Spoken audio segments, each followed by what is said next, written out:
Темата е много деликатна. Не знам, сигурно те чели Грозното патенце, оригиналния вариант, в който майката се отрича буквално от детето. В варианта, който аз ви предлагам, е малко по-различно.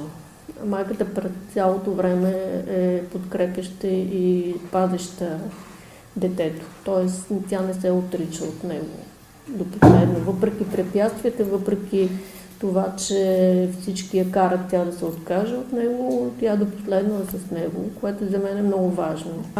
Това, което ни предстои, е доста така,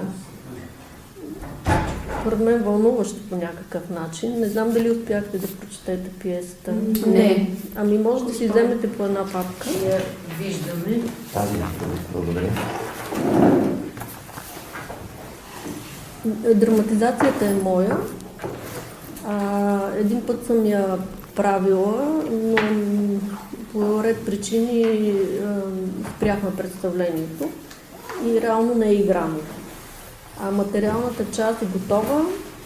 Сценографията е на професор Рокоманов. Куклите са на Силва Бъчварова. Куклите са изработени в ателието на Столичен куклен театър. Са доста прецизно и хубаво направени. Много кукли са. Да, и това е нещо, което пропуснах да попитам Владлен, доколко си представя, че ще е пътуващи представлението или ще се играе на сцена. Това вече не разбрах, защото има вариант да направя едно съкръщение в декора, нали, да стане по-пътуващо. Мобилен такъв. Да. Музиката е на Димо Стоянов, група ПИВ. Мой много добър приятел и колега, с който 20 години работим заедно, и това го направихме също заедно. Песните ги изпя той.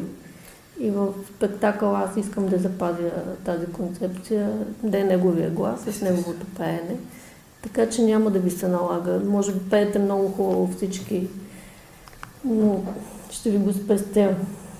Просто защото искам да запазя духа, който той създаде в цялата тази музикална картина в представлението.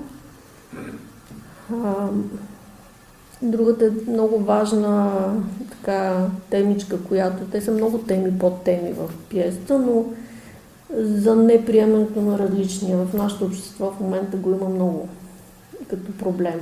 Дали различното дете, дали по етнос, дали по религия, дали по външен вид, дали по полова принадлежност или каквото искате. Дори за така наречените приемни семейства или осиновяване, въобще всичките тези теми ги има вътре. Много деликатно, децата няма да ги разберат. Мисля, те ще прочитат историята едно към едно, така както ние ще разкажем, но вътре в самия текст съм сложила много теми за възрастните, които, нали, ако имат сетива и усещане, биха ги разбрали. Браво!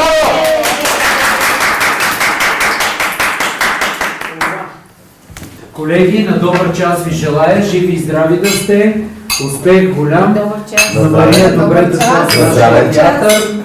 Много ви благодаря. Здраве, на добър час! Здраве, на добър час!